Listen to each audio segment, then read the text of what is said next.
नमस्कार दर्शकों, आह्वान इस कार्यक्रम में एक बार फिर आप सभी का हार्दिक स्वागत है। जैसे कि आप सभी जानते हैं कि हर बार की तरह कुछ नए सवाल, कुछ नई बातें लेकर हम आप पहुंचते हैं और आपके इन सभी सवालों का जवाब देना यही हमारा प्रयास रहता है, यही हमारा लक्ष्य है इस कार्यक्रम का। और हर बार की तरह हमारे इस कार्यक्रम में हमारे बीच मौजूद है राजयोगिनी ब्रह्मा कुमारी गीता दीदी। गीता दीदी, एक बार फिर इस कार्यक्रम में आपका हार्दिक स्वागत है। और जैसे दीदी पिछली एपिसोड में भी हम जैसे डिस्कस कर रहे थे जीवन के बारे में कि जीवन क्या है, जीवन का उद्देश्य क्या है, और इसी बात से जो है मन में एक प्रश्न उठा कि हम अपनी आंतरिक उन्नति जो है कैसे करें, किन बातों से जो है हमारी आंतरिक उन्नति हो सकती है। तो ये बात जो है थोड़ी समय के अभाव के कारण अधूरी रह गई थी। तो दीदी इस पर जो है क्या कहेंगे? बहुत सुंदर आपकी जिज्ञासा है कि अपने आप को यथार्थ रूप से जानना, अपने आंतरिक स्वरूप को जानना, ये जिज्ञासा हर मानव मन में बनी रहती है। कहा जाता है कि इंसान के मन में जब पहले ये जिज्ञासा उठी कि को हम, मैं कौन हूँ, इस जिज्ञासा के कारण ही आध्यात्मिक चिंतन का जन्म हुआ और विविध चिंतकों ने उसके विविध उत्तर दिए। अवश्य ही अगर हमें अपने आंतरिक जगत का विकास करना है तो हमें अपने आंतरिक स्वरूप को जानना होगा जी। तो सबसे पहले है कि सेल्फ अंडरस्टैंडिंग चाहिए कि हमारा वास्तविक स्वरूप क्या है। ये जो देखने में आ रहा है वो तो बदलता हुआ स्वरूप है, तो हमारा असली स्वरूप कौन सा है जिसको हम अपना आंतरिक जगत कहते हैं। जी। कहते हैं कि भाई बाहर उजाले हैं, अंदर अंधेरा है, तो वो अंदर माना क्या।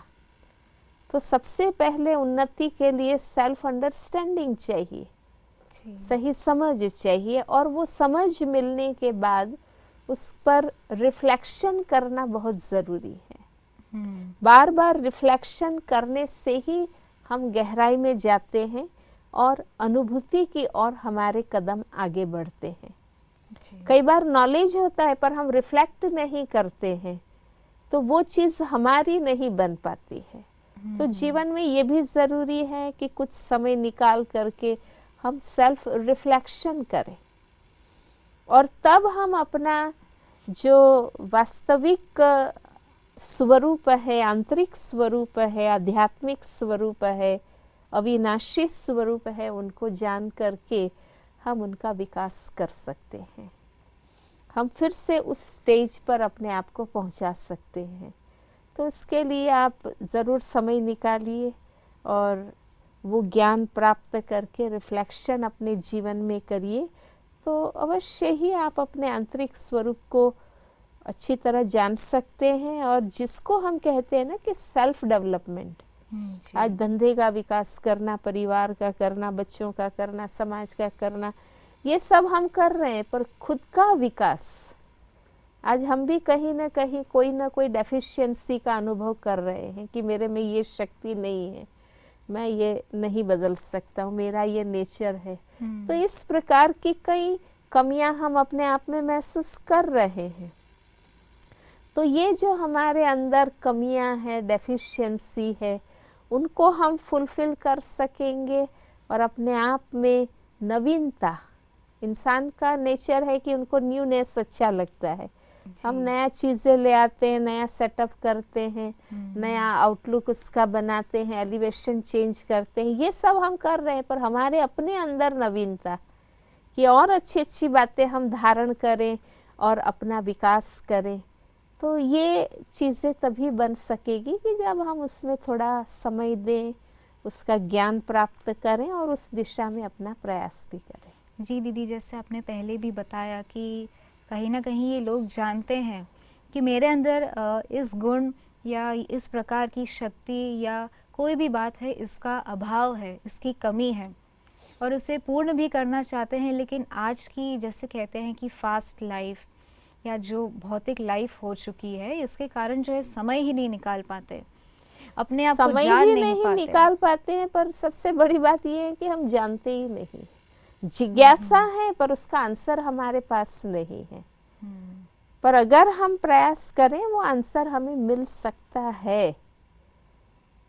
वो स्थान बने हुए हैं, जी तो वो नॉलेज आएगा तो आप अवश्य ही उसके लिए समय भी निकालेंगे, प्रयास भी करेंगे। जी दीदी, बिल्कुल, कि जैसे आपने बताया कि थोड़ा प्रयास करना है, कि जैसे भौतिक चीज़ों को पाने के लिए जो है हम कितनी मेहनत करते हैं। जैसे हमने पढ़ाई कर ली है या डिग्री प्राप्त की है या अपना बिजनेस ओपन किया या जॉब कर ली, ये तो हमने प्रयास कर लिया कि अपनी लाइफ को सेटल करने के लिए, भौतिक चीज़ों को बनाने के लिए।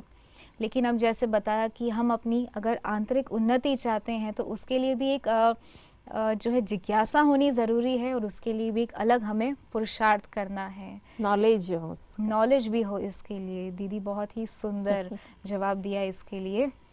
और आगे बढ़ते हुए हमारा अगला सवाल है गुरप्रीत कौर का। दीदी ये अमृतसर से हैं। गुरप्रीत जी का ये कहना है कि चलो शादी तो सभी करते हैं, सभी शादी करके जो है सेटल हो जाते हैं, पर वो अपने देश के लिए कुछ समाज के लिए करना चाहते हैं। बहुत सुंदर, बहुत सुंदर। आज के समय में जहाँ हर कोई अपना ही स्वार्थ सोचता है और अपनी ही जेब भरने में लगे हुए हैं, उस वातावरण में गुरप्रीत जैसी बहनें भी हैं जो न सिर्फ अपना सोच रही है लेकिन समाज और देश के लिए भी कुछ अच्छा करना चाहती है। जैसा स्वामी विवेकानंद ने कहा है कि सेवा का विचार आना भी आप समझो कि आप गॉड द्वारा ब्लेस्ड है। तो मैं गुरप्रीत को यही कहूँगी कि आप वो आत्मा है जो भगवान के द्वारा कृपा पात्र बनी हुई है, जो आपको सेवा का विचार आ रहा है। अब जब एक रूढ़िगत जीवन प्रणाली से एक अलग कदम जब हम उठाते हैं, क्योंकि एक कॉमन लाइफस्टाइल संसार में यही है कि इंसान पैदा हुआ, पढ़ा, नौकरी की, शादी करो, बस एक ही लाइफस्टाइल हम इस दुनिया में जानते हैं। इसलिए अब इससे हटकर एक नया विचार आपने अपने जीवन के लिए लिया है कि आप समाज की सेवा करना चाहते हैं, तो ये स्पष्ट है कि आपका परिवार चाहे समाज उसको फर्स्ट साइट पर उसको स्वीकार नहीं करेगा और अपोजिशन आपके सामने आएगा। लेकिन इससे हिम्मत हारने की ज़रूरत नहीं है। आप अपने बड़ों को, माँ बाप को कन्विंस करिए कि आप किस प्रकार से सेवा करके अपने जीवन को जीना चाहते हैं और आप उसमें दृढ़ बने रहिए। देखो, कोई भी चीज़ में अगर आपको सफलता पानी है तो आपका दृढ़ बने रहना बहुत ज़रूरी है। और जो प्रश्न माँ बाप आपके सामने उठा रहे हैं उस पर आप खुद भी सोच लो।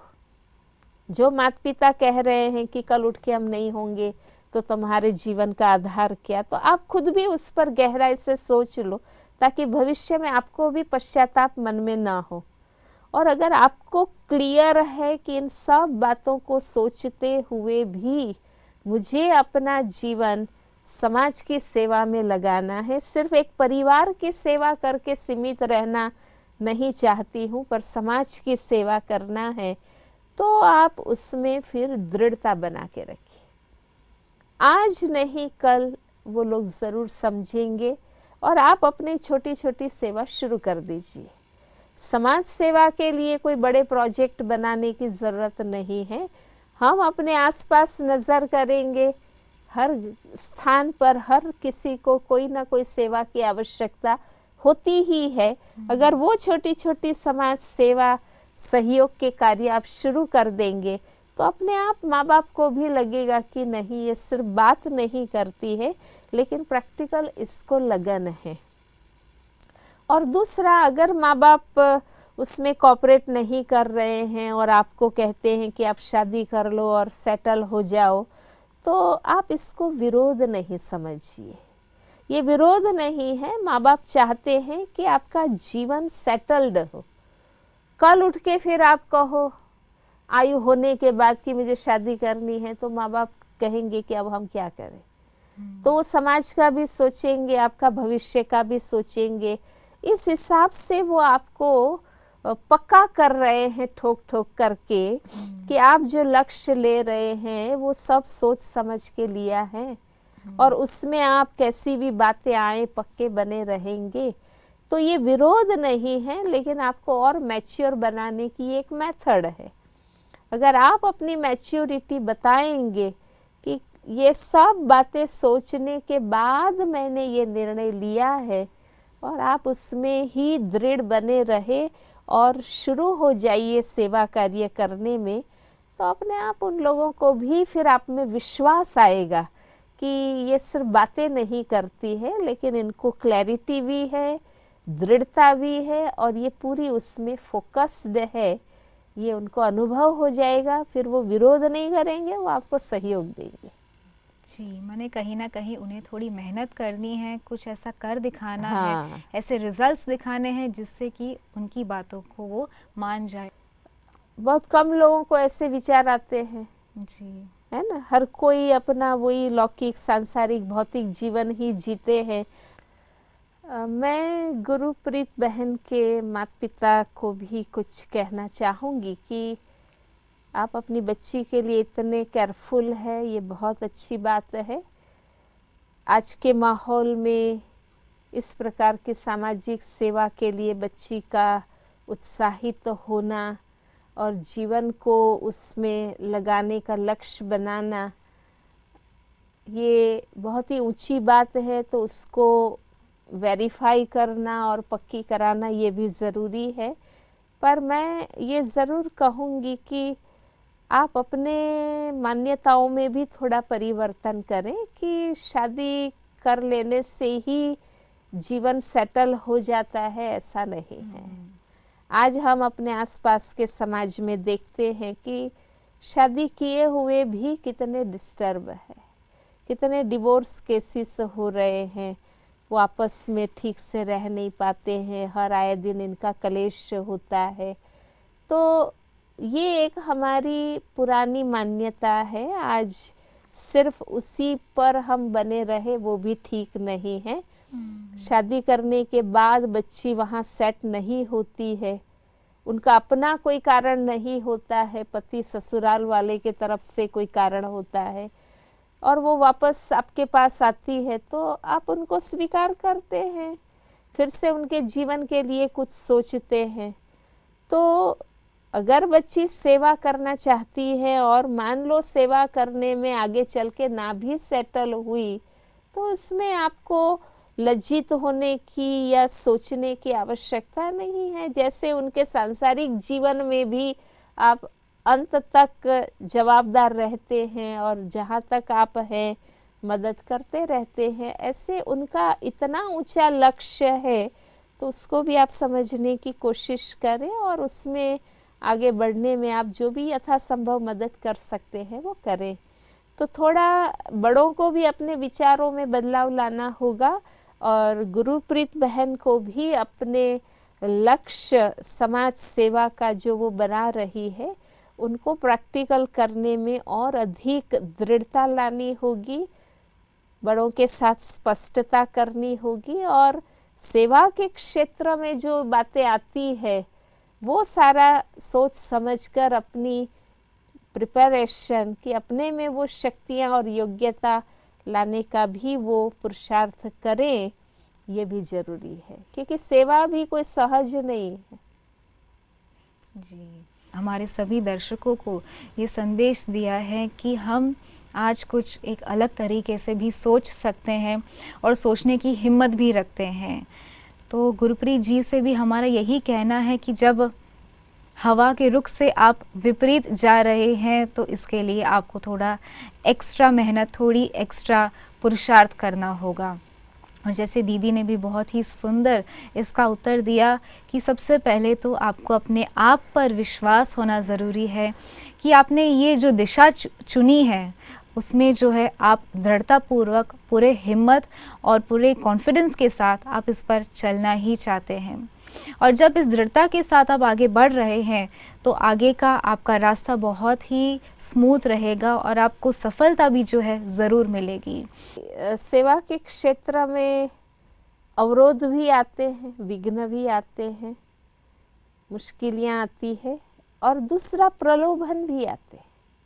जी। प्रलोभन भी आते हैं, उसमें आपको नाम मान शान भी मिलेगा, और जिनके साथ आप कार्य करेंगे वहाँ भी आपका चरित्र सेफ रहे, कहीं भी आप स्लिप ना हो जाए, इस बात का भी हमें अटेंशन रखना होता है।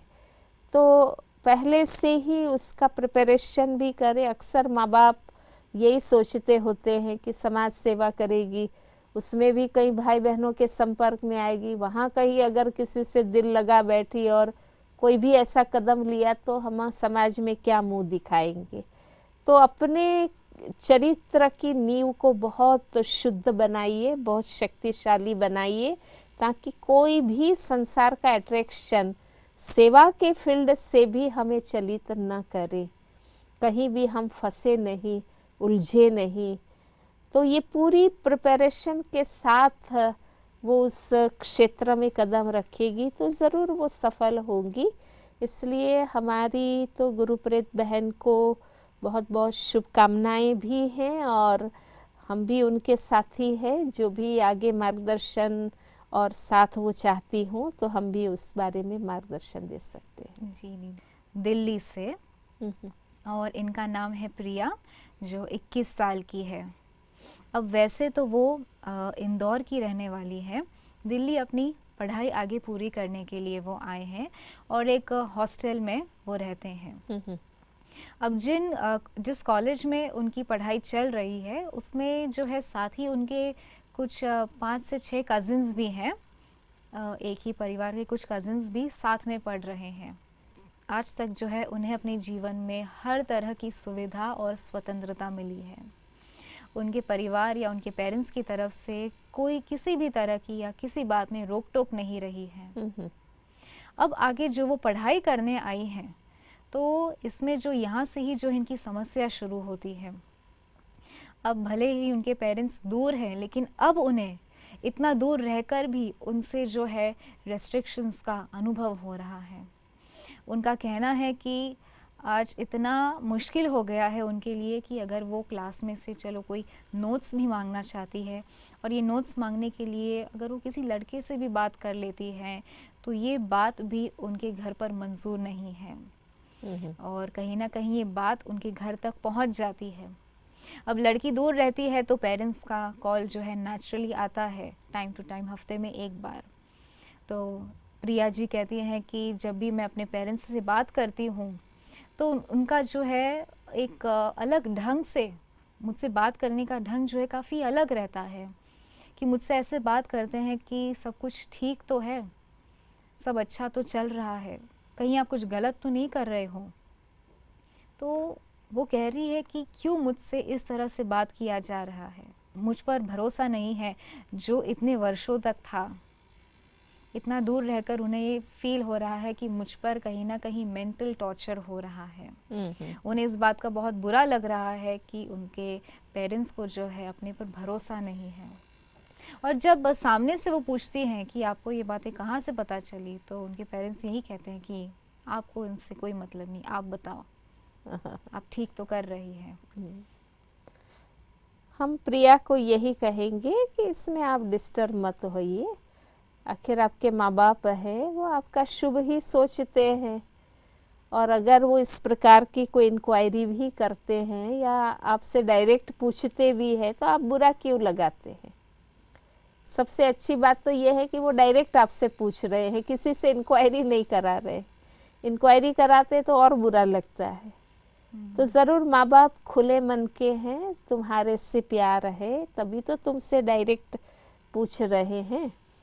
तो ये तो उनकी एक शुभ भावना है, तो उनका ये पूछना आप बुरा मत समझिए।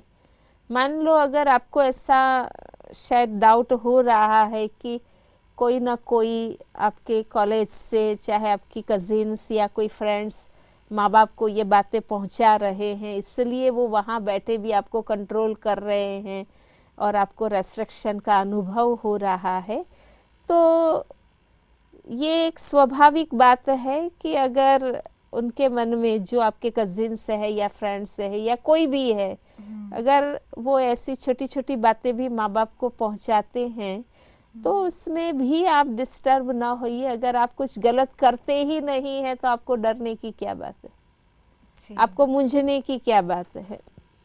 और ही आप ही माँ बाप को बता दीजिए कि मेरे ये फ्रेंड्स है, मैं इनसे नोट्स लेती हूँ, इनकी बुक्स लेती हूँ, इनकी गाइड लेती हूँ, मैं इनसे ये पूछती हूँ। आप खुद ही बताइए ताकि माँ बाप को पूछने की मार्जिन ही ना रहे।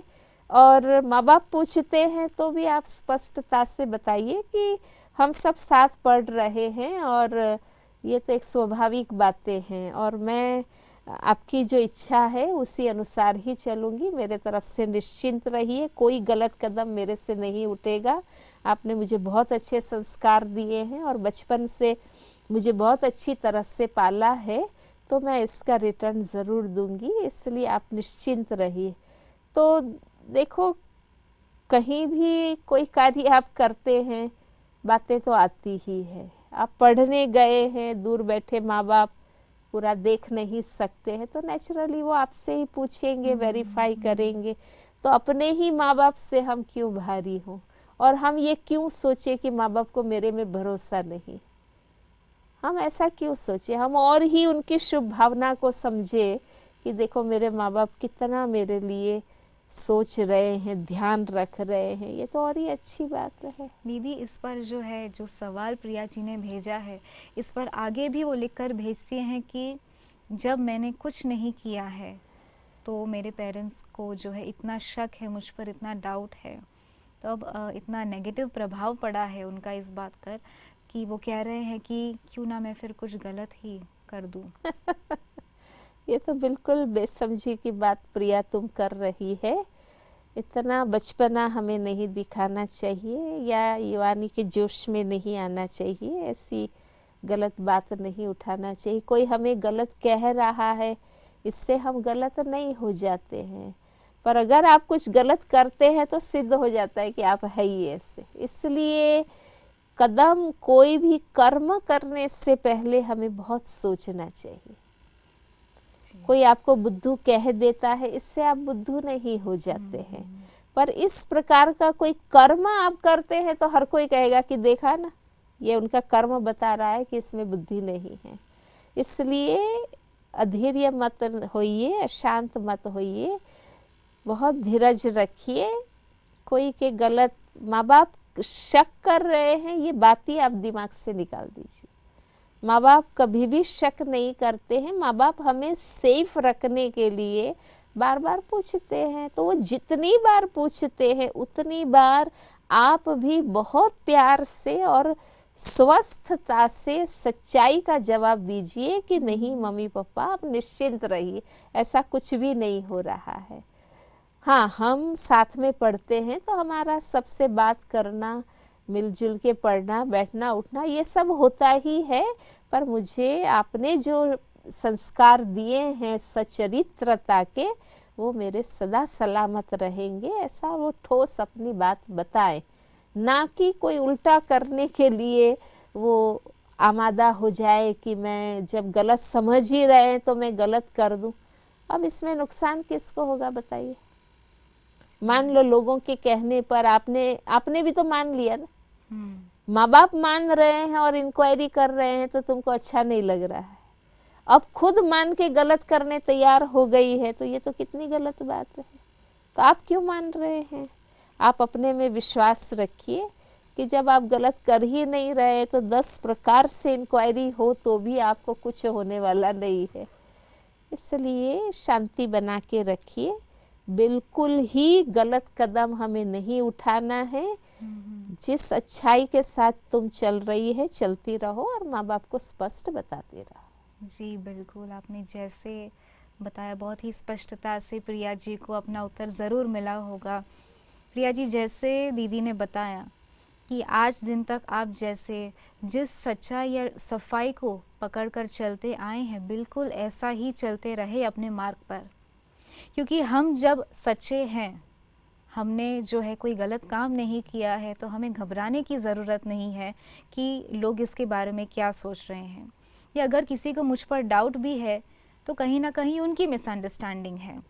और ये जो है आप साथ में बैठकर धीरज से बात कर कर इसका हल ज़रूर निकाल सकते हैं। सेकेंड हाफ का जो क्वेश्चन है उस पर जो है दीदी ने भी जैसे स्पष्टता दी कि ये जो है गलत हो जाएगा। आगे जो है आपने बताया कि आप कुछ गलत करने की सोच रहे हैं तो वो कहीं ना कहीं आपको ही नुकसान पहुंचाएगा।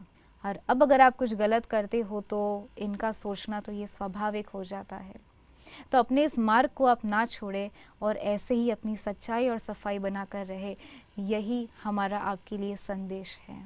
तो दर्शकों, आज भी आपने देखा कि हमने आज कितने अलग अलग तरह के कुछ प्रैक्टिकल, कुछ आध्यात्मिक ऐसे सवालों पर हमने चर्चा की और आशा यही रखते हैं कि आपको, हमारे सभी दर्शकों को और जिन्होंने भी आज दिन तक प्रश्न भेजे हैं उन सभी को हमारे दिए हुए जवाब से संतुष्ट है और आपको हमारा कार्यक्रम पसंद आ रहा है। एक बार फिर दीदी जी, इस कार्यक्रम में आने के लिए, आपका कीमती समय देने के लिए आपका बहुत बहुत धन्यवाद है। दर्शकों, ऐसे ही अपने सवाल जो है हम तक पहुंचाते रहिए, हम फ़ोन और ईमेल द्वारा। अगली कड़ी में फिर से आपसे मुलाकात होगी, तब तक के लिए नमस्कार।